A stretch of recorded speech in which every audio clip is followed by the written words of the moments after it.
Olá, aluna do segundo ano do ensino médio. Eu sou Viviane Soares, professora de História, e estou aqui hoje para a gente estudar um pouquinho a respeito do processo de independência do Brasil. Então, na aula de hoje, a gente vai tentar entender esse processo de independência, né? E espera-se que ao final dessa aula você consiga compreender como os fatos ocorridos na Europa, nesse contexto, estiveram ligados aos acontecimentos no Brasil. E tentar entender um pouquinho, né, desse difícil processo de construção da nossa identidade. Contextualizando. De que momento que nós estamos falando e o que acontecia na Europa e no Brasil neste momento aí. Então, primeiramente, pensar aí que nós estamos falando do final do século XVIII e início do século XIX. Na Europa, nesse período, uma série de revoluções estavam acontecendo. É por isso que a gente costuma dizer que era um período, né, chamado de Era das Revoluções. Alguns exemplos aí para a gente, a Revolução Industrial, né, que modificou as formas de produção existentes até então e dessa forma modificou também, né, toda uma sociedade, uma cultura, todo um sistema econômico. A gente teve também na Europa a Revolução Francesa, que vai trazer para a gente aí uma série de mudanças no que refere-se ao sistema absolutista, né, o poder absolutista de um rei. Então, a gente vai trabalhar um pouquinho sobre esse contexto e no Brasil também, né? O que acontecia no Brasil nesse período?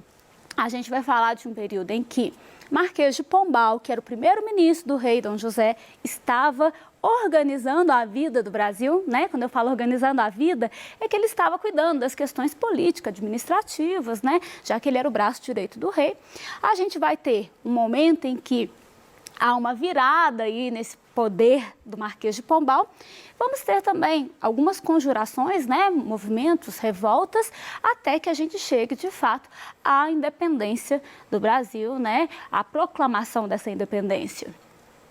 Para a gente tratar a respeito desse processo, precisamos entender também quais as relações que o Brasil tinha nesse período, né, com a Europa. Então, só retomando aqui, lembrar que o Brasil era uma colônia, isso quer dizer que o Brasil estava sob domínio de uma metrópole, né? Quem era a metrópole que dominava o Brasil? No caso, Portugal. Então, só reforçar que nesse período que a gente está falando, existia um sistema chamado sistema colonial, pelo meio do qual a metrópole controlava a sua colônia, por meio do qual também a colônia devia obrigações, oferecer matérias-primas, recursos, né, e era explorada pela metrópole. Existia nesse contexto o que a gente chama de exclusivismo comercial. Isso quer dizer que a colônia ela só poderia manter relações comerciais com a sua metrópole. Então, ela não poderia, por exemplo, a colônia Brasil, comercializar com outro país que não fosse Portugal. Não podia, né? Então, isso fica muito claro e ajuda a gente a entender algumas questões no decorrer desse processo. Bom, quais as ações, então, do Marquês de Pombal no Brasil? Falei, né, que ele era o primeiro-ministro, ele tinha uma responsabilidade muito grande, não só com relação ao Brasil, mas a Portugal também, né, porque ele tinha aí uma função de ajudar, né, Portugal a se livrar de toda aquela independência que existia com relação à Inglaterra. Mas as medidas que ele tomou, né, enquanto primeiro-ministro do rei Dom José no Brasil, estão em torno de, né, observar a participação do movimento dos padres jesuítas no Brasil, cuidar das questões aí da administração, da questão econômica. E a preocupação também, gente, era contribuir para todo esse processo que eu comentei anteriormente, né, de acabar com aquela dependência que Portugal tinha com a Inglaterra. Então, ele criou companhias de comércio. E essas companhias, elas eram uma forma de monopolizar, né, o comércio por parte de Portugal. É que, na verdade, na prática, existiam relações comerciais, né, dentro das possibilidades um pouco mais livres. E a existência de uma companhia de comércio, ela faria com que houvesse um controle maior das produções ali, né, das vendas, né. Isso aí não foi muito bem quisto, uma vez que essa companhia, ela comprava os produtos, né, e a preços baixíssimos, ela pagava muito pouco e revendia a preços muito altos. Então, isso fazia com que houvesse aí muita crítica à existência dessas companhias.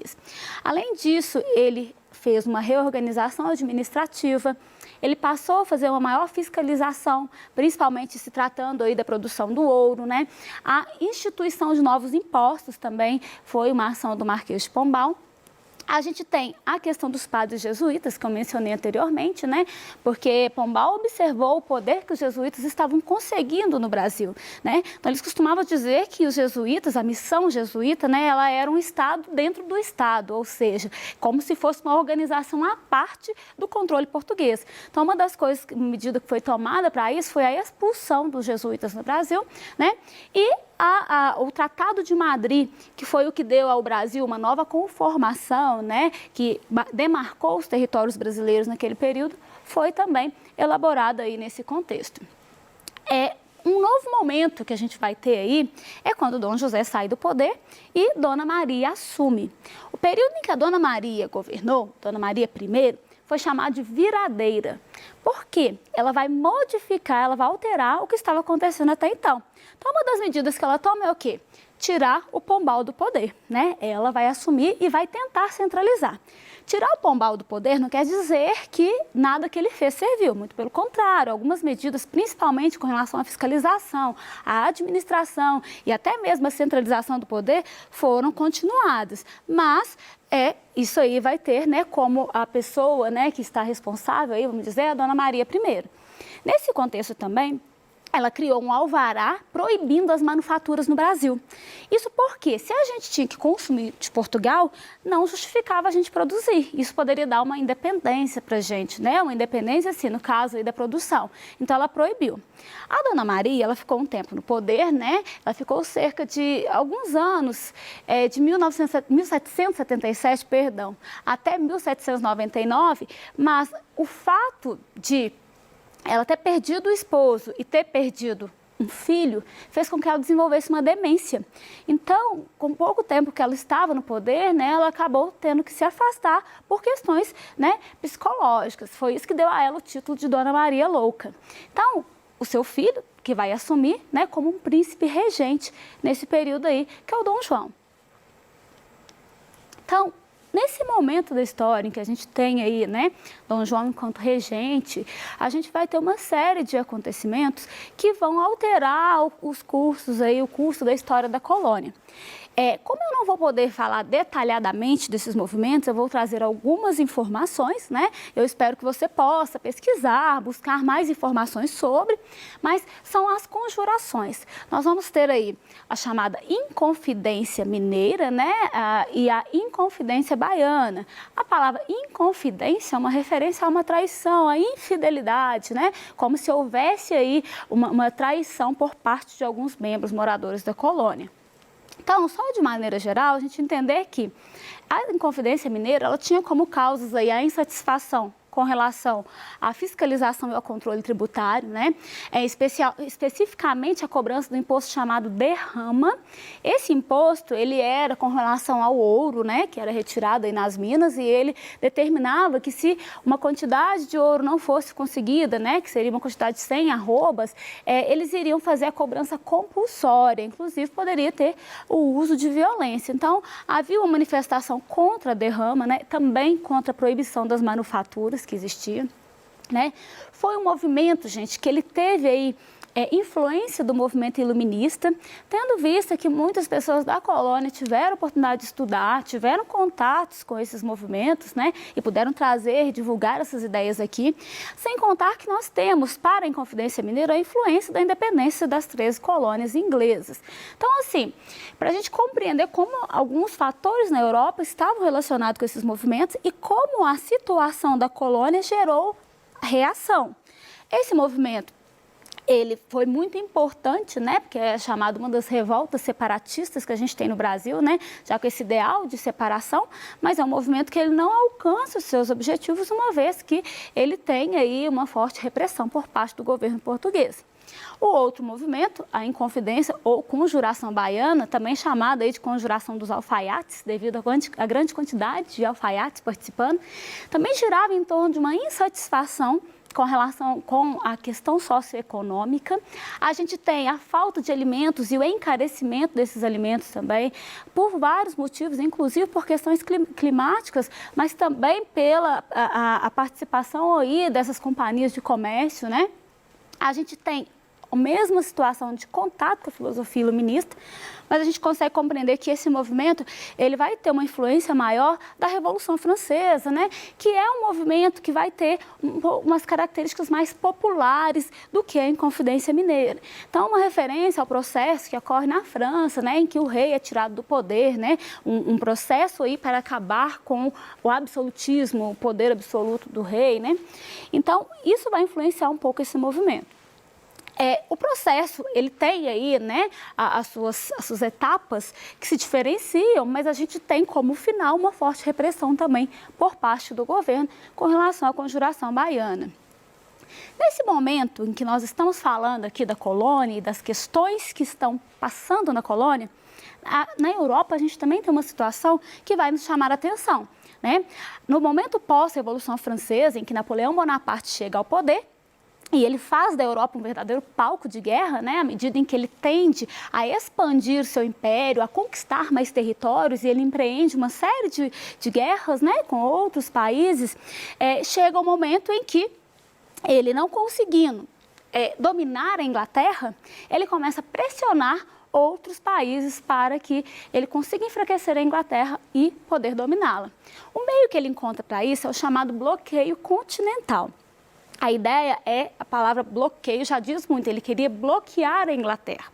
Então ele determinou que os países da Europa não comercializassem com a Inglaterra, né, não comprassem nem vendessem, e assim ele ia fazer com que a Inglaterra se enfraquecesse e aí ele poderia dominá-la, já que ela era o principal obstáculo para que a França, né, conseguisse, né, um poder hegemônico na Europa. Quando ele faz isso, gente, vários países aderem ao bloqueio, mas alguns países não. A gente tem países que ficam neutros, mas chama atenção para nós, que é muito importante aqui, o papel de Portugal. Como é que os portugueses, né, foram lidar com essa questão do bloqueio? Sabe por quê que é muito importante? Eu falei lá no comecinho da aula, né, quando eu falo do Marquês de Pombal, da preocupação de tirar os laços de dependência de Portugal com a Inglaterra. Então, pensando bem, assim, o que acontece? Portugal devia à Inglaterra, não só economicamente falando, mas também, né, por uma série de relações e acordos comerciais, de forma que os portugueses não poderiam aderir a esse bloqueio continental. E aí, os portugueses ficaram naquela situação que a gente ouviu falar, né? Se correr o bicho pega, se ficar o bicho come. Por quê? Se eles bloqueiam a Inglaterra, eles iriam ter retaliações por parte da Inglaterra. Se eles não bloqueiam, o Napoleão ia cumprir, né, o que ele disse e invadir Portugal. Então, nessa situação, a gente vai ter aí uma preocupação por parte, né, de Dom João e um plano que já existia anteriormente, ele vai ser colocado em prática. A coroa portuguesa ela vai se transferir para o Brasil, de forma que ela nem sofre o ataque, né, e nem também bloqueia a Inglaterra. Claro que a população que vivia em Portugal acabou sofrendo com o ataque de Napoleão. Mas, voltando para a história do Brasil, é importante entender que a transferência da corte portuguesa promoveu uma série de mudanças que faz a gente entender como que nós vamos ficar independentes lá na frente, né?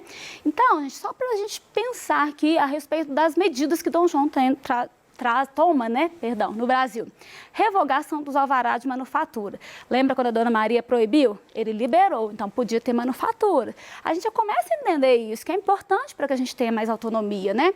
Ele vai ter também um processo que é chamado de abertura dos portos às nações amigas, né? Que é aquela permissão de nações amigas do Brasil comercializar. Então, aquele exclusivismo comercial que nós falamos lá no comecinho, também acabou, né? E a nação amiga, eu costumo brincar que a melhor amiga, né, era a Inglaterra. Então, a gente entende como essas medidas visavam favorecer a Inglaterra, porque já existiam relações e, inclusive, os ingleses ajudaram nessa transferência da corte para o Brasil. Outras medidas que a gente pode falar também, o aumento de impostos, né, que teve que ser tomado, mas também o incentivo à cultura, o incentivo à imprensa, né? Então, a gente tem uma série de modificações de maneira geral no Brasil. Nesse momento aí da nossa história, em que a corte portuguesa está aqui, acontece uma outra revolução, né? Uma revolta que é muito importante para a nossa história da independência, que é a Revolução Pernambucana, que vai acontecer no Nordeste, né? Justamente por causa do que aquela região vivenciava, né? E até mesmo o abandono, vamos dizer assim, dessa região naquele contexto, já que a vinda da corte para o Rio de Janeiro, ela transfere todas as atenções para o Rio. né? E também é um movimento que está influenciado por ideais de liberdade. Então, a gente vai ter a tomada de poder, né? É uma revolta que dura cerca de 75 dias, é uma revolta que é controlada pelo governo, mas um momento muito importante dentro desse processo de independência do Brasil.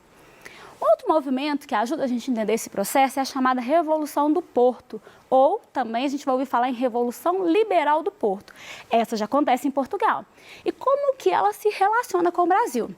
Foi um movimento, depois que o Brasil ele foi elevado à condição de reino, né? Reino Unido a Portugal e Algarves. Por quê, gente? Era a forma de justificar, depois que as coisas já tinham se estabelecido na Europa, em Portugal, mas justificar que o rei queria permanecer no Brasil. Então, ele tinha que ser reino, né? O Brasil foi elevado a reino, mas isso não agradou nem um pouquinho às cortes portuguesas. O que são as cortes? É o parlamento. Eles queriam que o rei voltasse para Portugal, eles queriam que a recolonização acontecesse o mais rápido possível, ou seja, que o Brasil continuasse sendo colônia, né? E por isso foi feita uma revolução que exigiam, dentre outras coisas, que fosse elaborada uma Constituição em Portugal, que o rei respeitasse essa Constituição, né? E queria também o retorno imediato de Dom João e recolonização do Brasil. Então, por receio de perder, né, o controle, né, perder aí em Portugal o seu domínio, Dom João foi embora, mas deixa o filho dele, né, Dom Pedro, para ficar como regente no Brasil, cuidar do lugar enquanto ele vai embora, né? Então, só para a gente pensar nessa Revolução do Porto, quando a gente fala que ela é um movimento liberal, depende de que ponto de vista que a gente vai olhar para ela, né? É um movimento liberal por parte de Portugal, por quê? Falava em Constituição, de um rei respeitar a Constituição, de alguns ideais aí, né? De liberdade, de igualdade. Mas, por outro lado, se a gente olha isso no Brasil, foi um movimento conservador, né? Uma vez que ele queria o quê? Recolonizar. Tirar nossa autonomia, tirar a liberdade que até então limitada, né, mas a gente tinha conseguido. Bom, o Dom Pedro estando no poder, ele teve aí o apoio ou o agrupamento, né, de algumas pessoas. Então, por um lado, ele tinha os portugueses que se posicionavam, né, a favor da recolonização do Brasil. Por outro lado, ele tinha os brasileiros que eram a favor desse momento de semi-autonomia que o Brasil tinha. Mas entre os brasileiros, a gente ainda tinha dois grupos. A gente tinha os mais liberais, que é o que queria que o Brasil fosse independente mesmo, e o grupo mais moderado, né, que estava mais a favor de negociação, de acordo aí, né, dentro daquela condição de semi-autonomia. Bom, quando as cortes portuguesas tentam recolonizar o Brasil, começam a tomar medidas mais efetivas para que Dom Pedro retornasse para Portugal, né? E aí eles pudessem, de fato, efetivar o poder, há uma reação, né? Não só por parte de Dom Pedro, né? Mas da população que acaba se aproximando, né? Para que Dom Pedro se posicione aí contra essa recolonização. E até quando eles pedem, né? Que Dom Pedro fique no Brasil, que ele não vá embora para Portugal, que ficou muito conhecido esse dia como o dia do fico, né? Que sempre fala que ele decide ficar para o bem da nação, mas são os momentos muito importantes porque ele toma algumas medidas que vão ajudar a concluir essa separação, como a criação de um ministério, com José de Bonifácio, que era um amigo do pai dele e um conselheiro.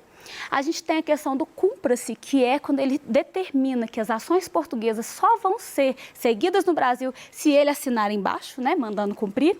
Ele expulsa também, né, as tropas portuguesas que estão aqui e convoca uma Assembleia Constituinte, já pensando na elaboração de uma Constituição para o Brasil. Bom, dentro desse processo, a gente vai ter, né, um posicionamento aí, vamos dizer, no dia 7 de setembro, em que é proclamada a independência do Brasil por parte de Dom Pedro I, mas sempre importante deixar claro que há uma participação muito grande das elites brasileiras nesse processo. A gente vai falar sobre isso mais especificamente em outra aula.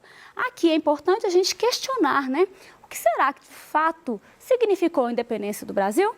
Nós ficamos realmente independentes? Isso é para você refletir, né? E numa outra oportunidade a gente retomar isso em atividades. Vou deixar uma questão para vocês pensarem, né, a respeito, que é uma charge, referindo-se à presença de produtos ingleses no Brasil, né? Os senhores conversando, um pergunta quem morreu. Aí o outro fala, ó, ninguém, são caixões importados da Inglaterra, sem defuntos, é claro. É uma referência da entrada maciça de produtos ingleses ao Brasil, né? Então a charge, ela ironiza as medidas tomadas no período joanino que favoreceram a Inglaterra e permitiram uma grande entrada de produtos ingleses no Brasil.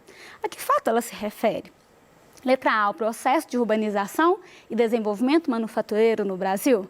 Letra B, redação do alvará que proibia as manufaturas por Dom Pedro I. Letra C, assinatura do Tratado de Comércio e Navegação de 1810, que estabelecia privilégios de importação para os produtos ingleses. Letra D, reforço ao pacto colonial e ao exclusivismo metropolitano, ou letra E, processo de exportação de produtos brasileiros para a Inglaterra. Então, revelando aqui, nossa resposta é a letra C, a respeito aí dos privilégios que os ingleses tinham, né, para trazer seus produtos para cá. Fique ligado, na próxima aula a gente vai trazer mais temas interessantes, né, para a aula de História. Até lá!